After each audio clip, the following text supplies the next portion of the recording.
Alright guys, welcome back to Strong Successful Male. So for today, I'm going to go over an article titled, More and More Women Are Paying Alimony to Failure to Launch Husbands, and they're really not happy about it. And guys, this whole article here, which I guarantee you many of you are going to find quite entertaining, is all about how nowadays it's more and more common that it's now the ladies that are paying alimony, because we obviously have a lot more women that are higher earners. They've been going to college more. There's a higher percentage graduating college, chasing after their careers, making more money, etc., etc.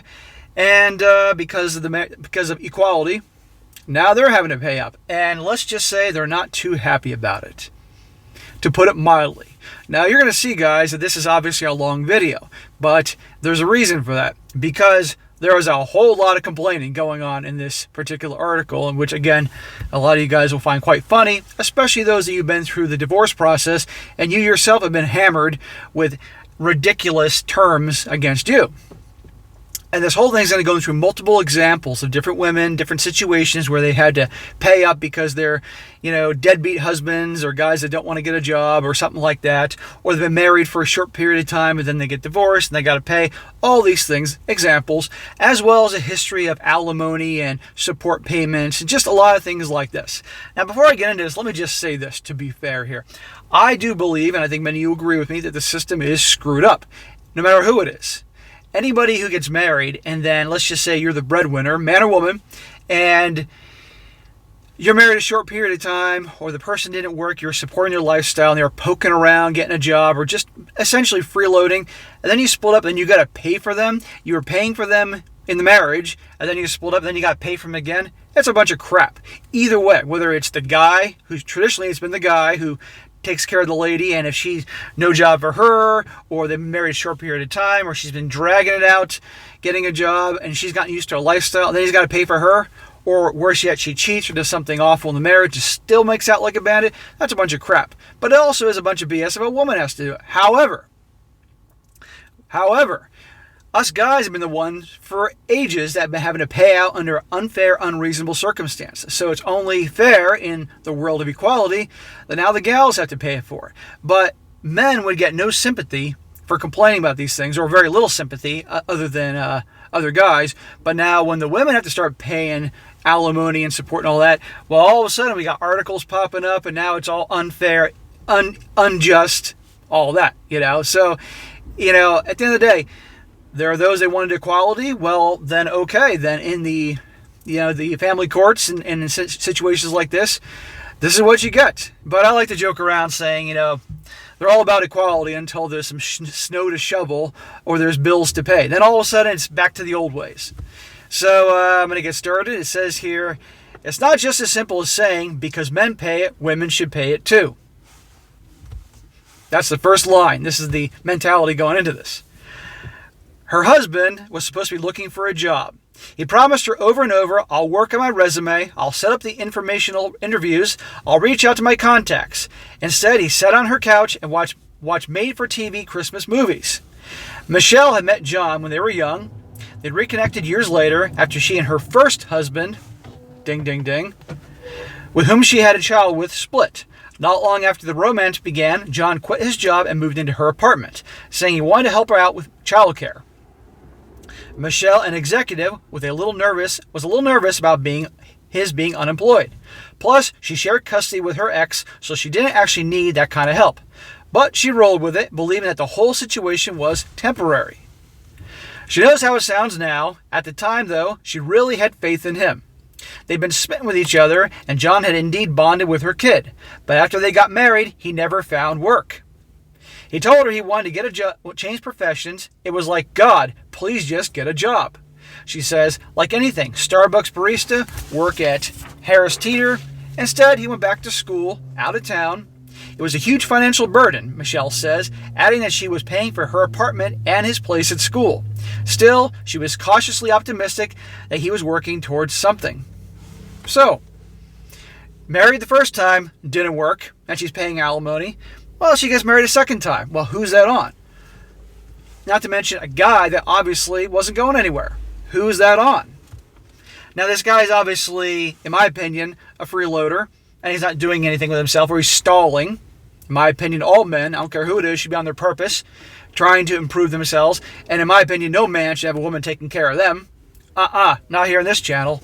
But this is what's going on. But you see, her telling this story about him sounds a lot like stories in varying degrees about guys with their wives. And they end up having to pay. But nobody has a sympathetic ear to them. Over winter break, he came back to Washington for some informational interviews. Then Michelle determined that he was actually just binge watching the Hallmark Channel. I just felt like the biggest fool, she says. I realized nothing had changed and he was going to be my dependent for the rest of my life, and that was all talk, going to amount to nothing, and it was horrific. She told him she wanted a divorce. During the separation, she says she paid for everything: legal fees, mediation, therapy.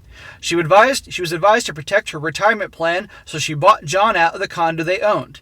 She also did something she never expected to do. She agreed to pay him alimony, $1,000 a month for more than a year.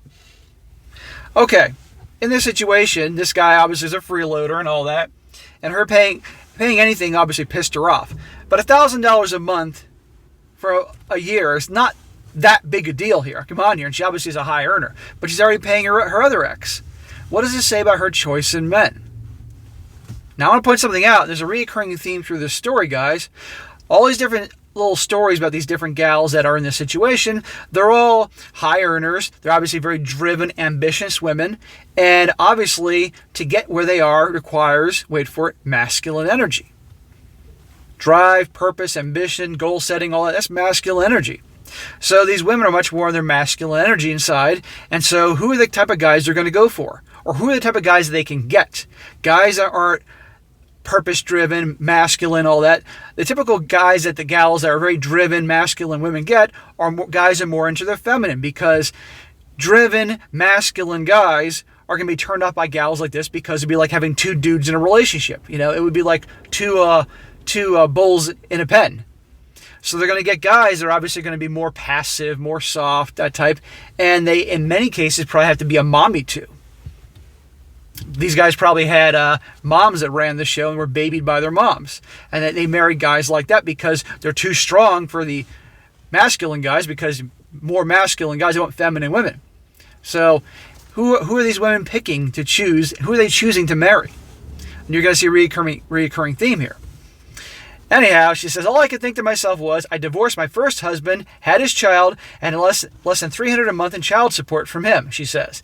And I was going to be paying nearly 4 times as much in alimony to someone with whom I had not had a child and had supported this whole time while I begged him to get a job. I couldn't believe it. Well, yeah, that sucks. But you know what? How many guys have been doing the same thing forever? How many guys have had to pay under similar circumstances like that? It's bullshit. I agree. But still. Now you understand.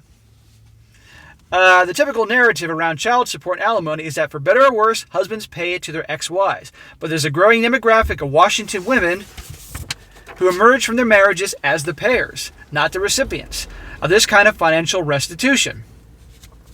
Some of them have already coined a term for this phenomenon. They joke they call it galimony. And while no one is ever thrilled at the prospect of writing checks to an ex, divorce attorneys around the region report that a rising contingent of these female payers react to the prospect of sending support payments with pure hot rage. Oh, because ex-husbands weren't angry to be sending these checks to these women all along that were obviously using them or taking advantage of them or whatever. You want equality, you got it. What's noteworthy to me is the fury of the women, says Heather Hofstetter. I was thinking Hofstetter from the Big Bang Theory. Hofstetter, a prominent divorce lawyer in Bethesda who handles cases in Maryland and D.C. She says, I just don't experience that much with men who are confronted with the fact that they have to pay alimony. And part of the fury relates to the idea of what exactly am I paying for? Yeah, she's not getting as much fury from the guys because the guys are obviously expect this. But the gals are like, wait a second here, why should we have to pay? Well, you're the higher earner, and yes, it is bullshit, but welcome to what men have been dealing with forever. Now the laws will be pushed to change.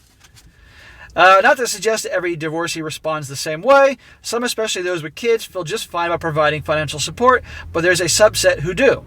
Often these are women whose husbands did not expect to be the lower earning partner in their marriage and subsequently did not take that role reversal well.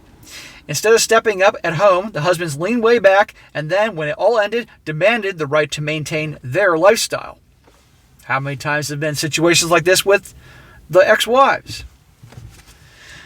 She says it may be a shock to some women because they are not interested in supporting 9 times out of 10 what they call the loser, and that's why they're getting out of the marriage, because he's a loser or he's straight or whatever it might be, says Cheryl. A family lawyer who's been practicing in Maryland, Virginia for 3+ decades. I think it's really hard emotionally for women to wrap their arms around this phenomenon, especially considering that Maryland, Virginia, and D.C., it doesn't make a difference how long or short your marriage was, you still have to be made to pay. And that is a bunch of crap. You're with someone for a very brief period of time and you've got to pay all this. They're used to a certain lifestyle, you're a higher earner, and all of a sudden you got to pay for a long period of time. That's a bunch of crap for anybody. But now the script has flipped, and now the gals are seeing what the guys have been having to deal with. In legalese, money from your ex is called alimony in D.C. and Maryland and Virginia. In D.C., Maryland, and Virginia, it's called spousal support. But the word alimony can be so radioactive that some attorneys avoid it and use it colloquially, the euphemism of choice to describe payments for both children and a former spouse is support. In all 3 jurisdictions, child support is just that. But recipients don't have to account for how they spend the money. So if kids are involved, that child support could go towards your daughter's soccer cleats, could be blown on his new Xbox. Your guess is as good as anyone else's. For Michelle, the notion that her ex was somehow entitled to money from her, given the circumstances, was infuriating. She says, I spent a lot of time being very bitter over how betrayed I felt. She says, adding that it took her 3 years to pay off all kinds of expenses that she incurred during the marriage and the divorce, a 6-figure sum in her estimation.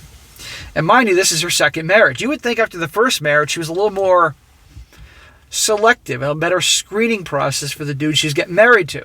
But again, a driven, high-earning, ambitious, purpose-seeking gal, this is obviously masculine traits. The type of guy she's with, probably, now again, she's mad, very mad, so she's probably saying a lot of things about it that could be exaggerations. Who are the types of guys that they're going to attract? Not guys that are the same way, because driven, ambitious guys aren't going to be always attracted to those types of gals because they're too masculine. It's like 2 dudes in a relationship. She says, I think it's important to go back to why was alimony created in the first place, Michelle said. Michelle says it's not just as simple as saying, because men pay it, women should pay it too. Or is it? Says there are people who have been getting divorced almost as long as they've been getting married. Legal separations in the United States escalated during the 1820s and 30s as independence fevers swept the former colonies. Imagine a nation of dissatisfied spouses saying, if England and America can break up, why can't we? And in the 19th century wore on, divorce rates continued to rise. For decades, undoing an I do involved convoluted court maneuverings. Fault-based laws require specific grounds for termination.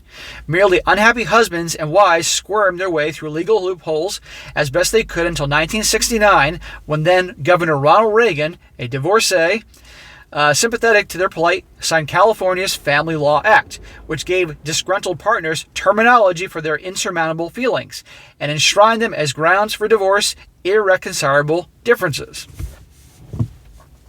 But alimony is older than divorce.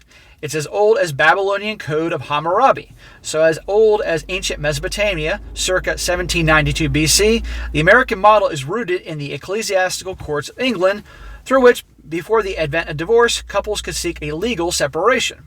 Post-separation, a man was expected to continue to provide for the woman he'd married. Along with Christianity and smallpox blankets, the system of alimony was brought by European settlers to America. Historically, a woman had alimony rights because she had no property rights during the marriage, an interesting trade-off that and zero ability to earn her own money. It says in parentheses, alimony, then and now, wasn't really about the woman's well-being so much as protecting the state from the undue burden of taking care of her when her husband didn't want to provide for her anymore. Well, there you go. The state doesn't want to take care of it. And that's part of the reason what we have right now. In 1979, citing the Equal Protections Clause of the 14th Amendment, the Supreme Court determined that this unequal treatment, wherein men are always payers and women the inevitable payees, was unconstitutional, thereby striking down an Alabama statute that required only men to pay alimony to women. About that case, in the matter of Orr versus Orr, William Orr had been ordered to pay his ex-wife Lillian $1,240 a month. When he didn't pay up, she tried to have him found in contempt. He responded by arguing that Alabama's alimony statutes be declared unconstitutional because they empowered courts to compel husbands to pay alimony, but never did the same to the wives. Bold? No. William lost in the circuit court. He appealed all the way to the Supreme Court, where a young Ruth Bader Ginsburg, then lawyering for the ACLU, filed a brief in his support. William ultimately prevailed, a win for equal rights that benefited men who didn't feel like making their alimony payments, exactly the kind of FNS victory women the world over were rooting for. Well, they're not rooting for it now. So why does alimony, aka spousal support, still exist? The modern justification is threefold. One, if a couple has children, the court doesn't think the kid's best interest for their quality of life to seesaw wildly between their parents' homes. 2, a person without an income could very well end up relying on resources such as food stamps and other kinds of government support. Ding, ding, ding. The court is not so hot on that prospect. The deal is, hey, you marry them, you don't get to make them the state's problem just because you don't like them anymore. And 3, a lot of spouses, typically wives, sacrifice earning power in order to do the bulk of home front labor, a career penalty for which alimony might compensate. If a guy who's doing very well for himself is making $200,000 a year, and he meets and falls in love with a beautiful gal who works at Supercuts who makes $40,000 a year, I don't know what she makes, I'm just giving a number, a substantial difference in tax brackets, and they get married, and after 1 or 2 years she wants to end it. Being used to that lifestyle, she's not being held back that much, so come on here about that. But, of course, they're using that. Until recently, payers could ease their pain with the knowledge that the alimony was a tax write-off. As Hostetter puts it, the greatest tax deduction known to man since January 1st, 2019, though, that's no longer the case. Alimony is now, in theory, just some genderless thing in which resources flow from the higher earner to the lower or non-earner. In practice, it has virtually been given for the last half century or so that the higher earning spouse would be male. But this given is a given no longer, says divorce lawyer Sandy Ain, whose name you'll surely recognize if you follow stories about the splits of mega lobbyists Tony and Heather Podesta, or mom-and-pop shop owners turned retail multimillionaires Herbert and Gloria Haft. Years ago, you virtually never had a woman who was in a greater earning situation than her spouse, says Ain. Today, it's certainly not uncommon for it to occur. For the first time in American history, a critical mass of women are paying their male ex's support. This occurrence is especially common in D.C., where straight single women have probably told you single college-educated men are outnumbered by their female peers 53 to 47. The Washington area is home to approximately 40,000 more single women with bachelor degrees or higher than single men of the same academic pedigree. No surprise there. And some of those women are making some serious money. So much, in fact, that there's an event in the event they wind up divorcing, they need a professional to help them navigate their staggering assets. So they call Diane Nolan, a certified divorce financial analyst, and says, yes, that's an actual accreditation, in Vienna, who works with high net worth women. Nolan's specialty, zeroing in on the nitty-gritty of who gets what. Is the beach house worth more to her than the pied-à-terre in this city? Does he really need that BMW SUV when they both know he's not planning to do after-school carpool? Her client base, executives of major corporations, attorneys, business owners, medical professionals, and some top real estate agents. When you consider the compensation package that might be some of those things in addition to traditional earnings, they're typically in the $750,000 and above, $1 million and above, Nolan says. High six figures. These are some serious numbers. Given the lifestyles both parties are used to, the payouts for the power spouse can be substantial.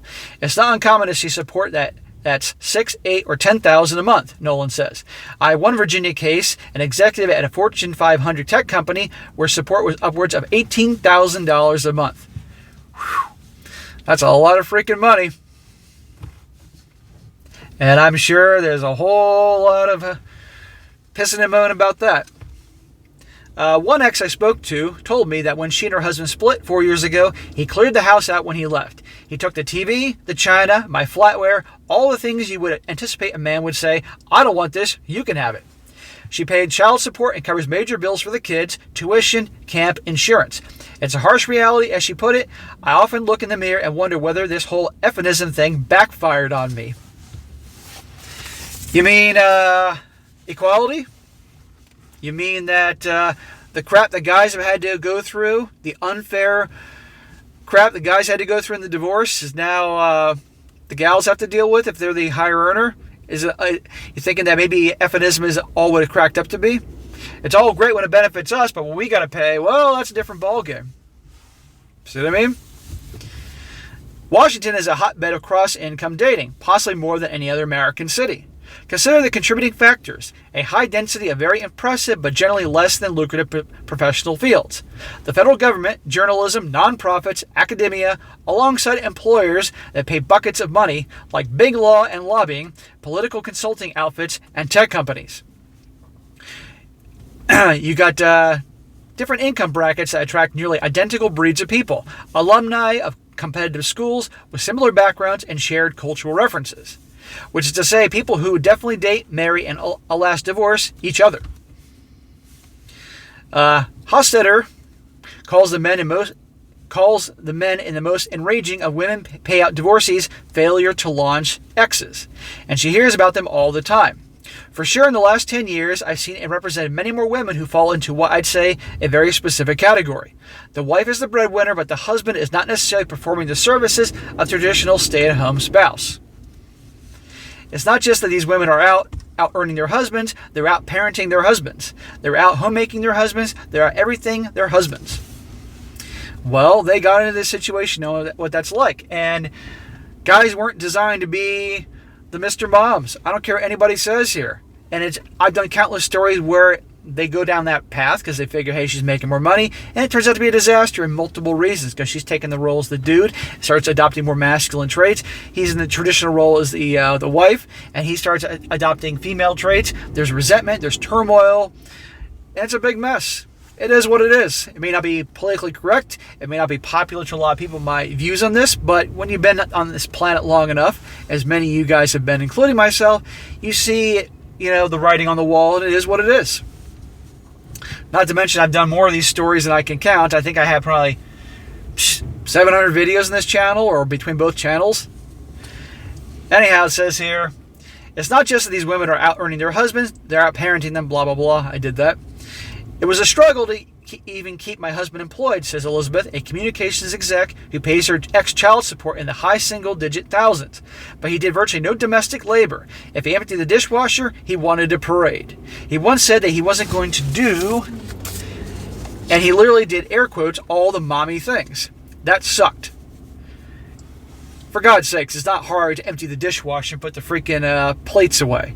Come on here.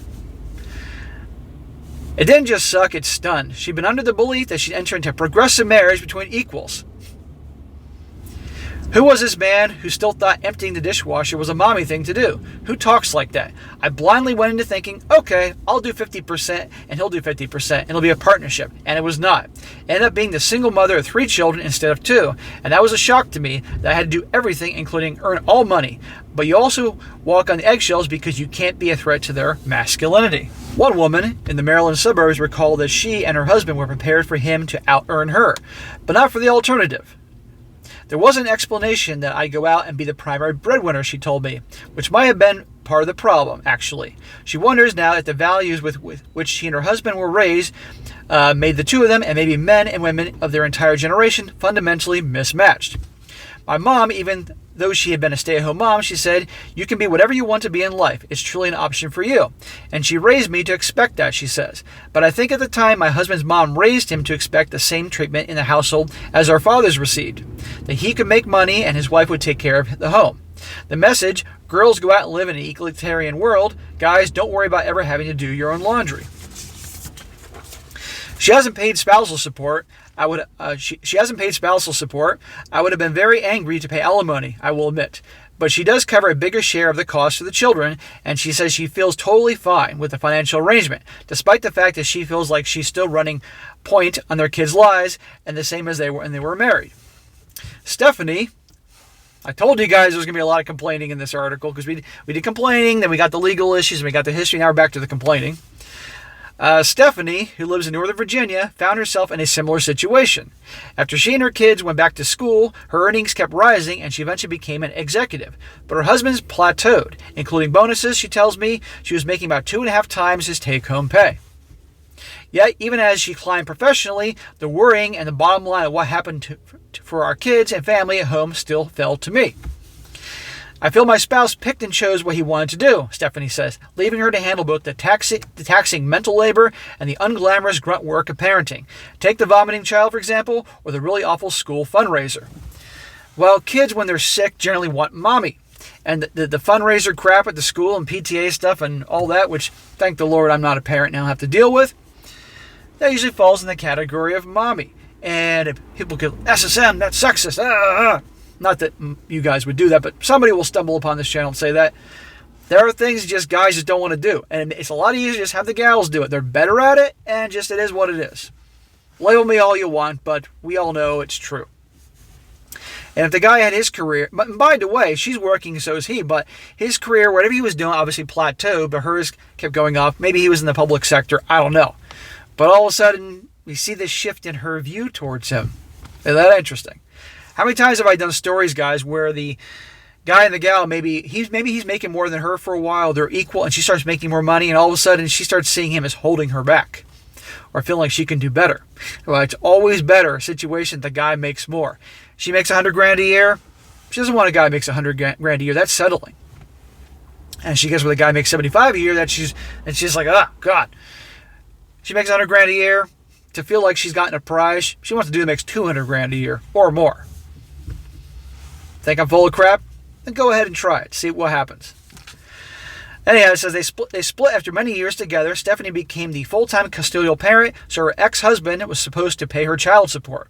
But from the start, she says, he told her he couldn't afford it. He just always paid me less, such that when their older child turned 18, her ex unilaterally just lowered the amount he paid me every month.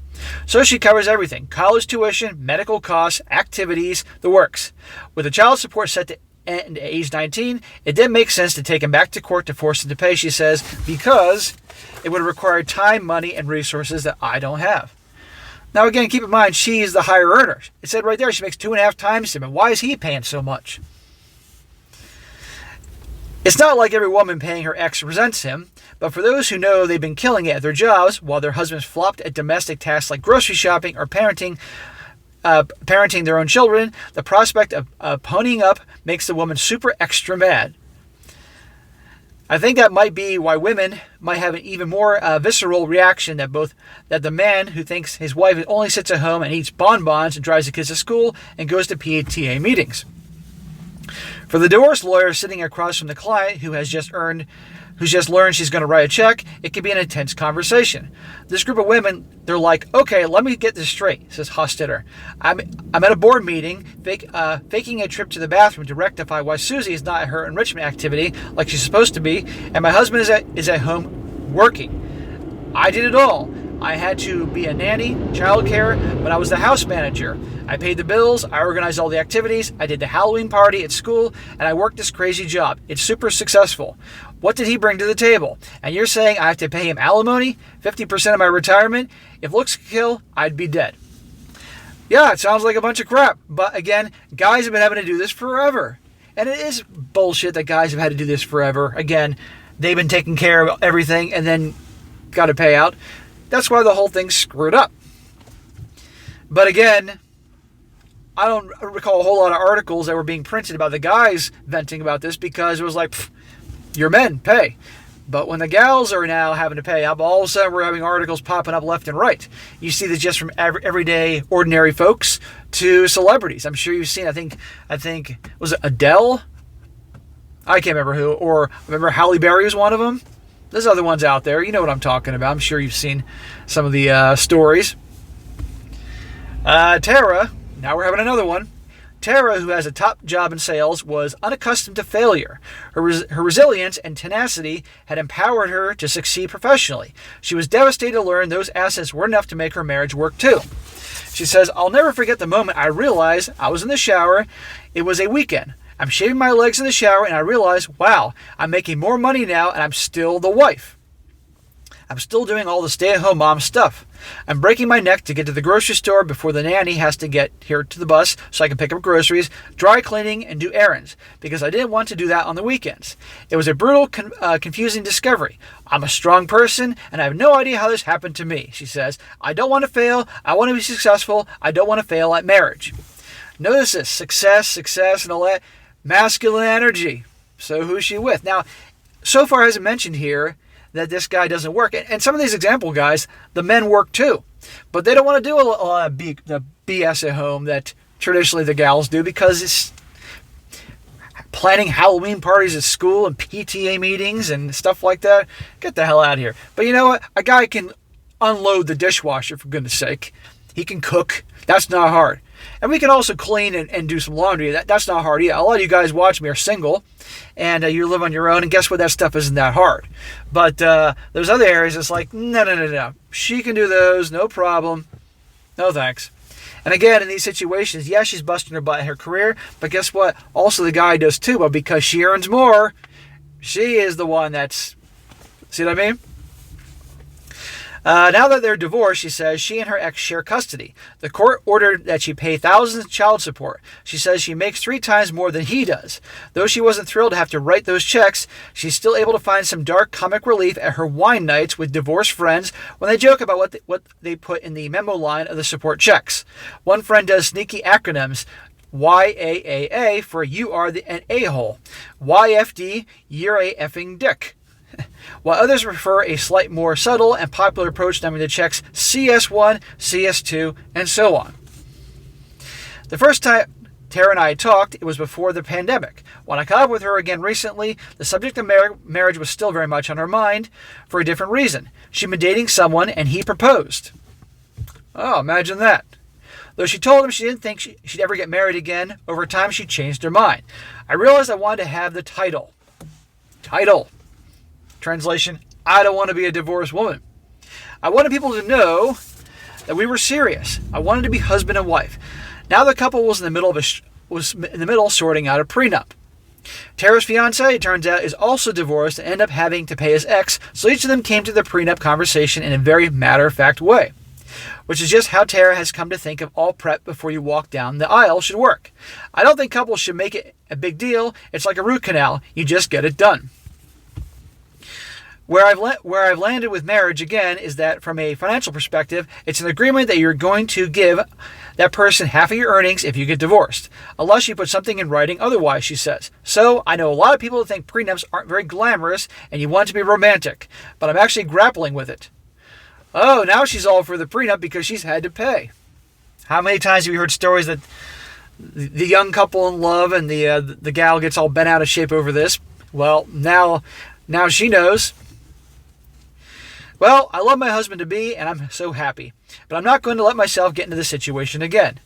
You're getting married for the 3rd time. You didn't learn the first time, you didn't learn the second time, so now you're going to get married again for a 3rd time. At some point last year, she says she stopped feeling so outraged every time she sent her ex a check. She feels less bitter and angry than she used to when the divorce was still raw. It's just another check I have to write every month, she says. It's annoying, but it's just like paying the Pepco bill. Another one. When Michelle and I spoke again this year, some 18 months after our first conversation, she also has some surprising news to share. She'd gotten married. It hadn't been her plan to ever marry again after number 2. Oh, this is the one who got married now for the 3rd time. The one I just read, this is her 2nd time. This is number 2, but she'd been in a relationship for several years when COVID hit, and the crisis brought the couple closer together in every way. The intensity of a pandemic grief, seeing all the reports of people not being able to have visitors, and suffering, and dying alone, she said made her feel differently about their relationship. Our own mortality was a little bit of a spur deciding to get married. He proposed, and they wed in a socially distant ceremony. They've been deliberate about structuring their finances with total clarity about what's paid out and their shared account, groceries, and what they cover in their own, student debt, personal indulgences, etc. They maintain separate retirement accounts. In Maryland, Virginia, and D.C., marriage may not be forever, but alimony certainly could be. There's no law stating it has to end at some point. The courts tend to favor what's known as rehabilitative alimony, or money for an economically dependent spouse until he can support himself. Still, even if the recipient can pay his bills, yet there remains a great disparity in his standard of living versus with his exes and the one that he was used to. Alimony can be awarded for many years. It happens in only a small number of cases, and the law sets certain guidelines. Subject to those, it's up to a judge's discretion, which is a place Michelle never wants to revisit. So she's being much more deliberate this time around. For the third time. You can't feel bad for these people, not that I do. They keep making the same mistake over and over again. This is what happens when emotions take over. She says, we didn't start crossing anything joint until we had the conversation about our individual financial situations and how we would handle that, she explained. We put a lot of those intentionally into thinking, though, how we would manage our finances and how we'd handle new things that came up. We just had candid conversations. They talked about a prenup, but decided it would have been dotting I's and crossing T's to how we were already structuring and living our lives.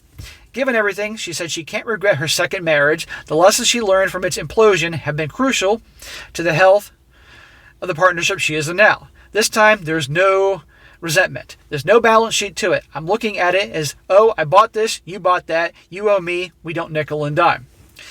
There's one dynamic, at least on paper, that's still the same, though. Michelle makes a significant amount more than her new husband. So the third time she's marrying a dude that she makes way more than. What could go wrong? But she added, he has a hell of a lot more assets than I do. Anyway, the disparity doesn't bother him. He's very much a effeminist. Third time's the charm, she told me, before correcting herself. Last time's the charm, let's say that. Yeah, we'll see until you're in the lawyer's office and you're paying alimony and to a third different guy. But anyhow, guys, long article. Appreciate you guys sticking with me. But there you go. Welcome to today's world. And back in the day when it was just the guys having to do it, no problem. Pay. You don't like it? Pay. You only been married for 2 months? Pay. Now the gals are making a lot more money, a lot more than a lot of the guys out there in these situations. But when they got to pay, we get articles, we get news, we get this and that, how unfair it is. Well, the whole system is screwed up, and I agree with that. But at the end of the day, perhaps this will help bring awareness to these things, and we shall see how it goes. But anyhow, that'd be a very good one to cover, showing your reflection of the times. And for any of you guys out there who are watching this now that have been divorced, and it's been complete BS, you've had to pay all this stuff that you shouldn't have, she didn't do anything, or she screwed up the marriage, and you still got to pay, you're not feeling any sympathy, and I can certainly understand. So that'd be a good one to cover there. All right, guys, that is it for today. Be sure to comment down below. Let me know what you think about this, and be sure to like the video, share with your friends, and subscribe. And I'll catch you next time.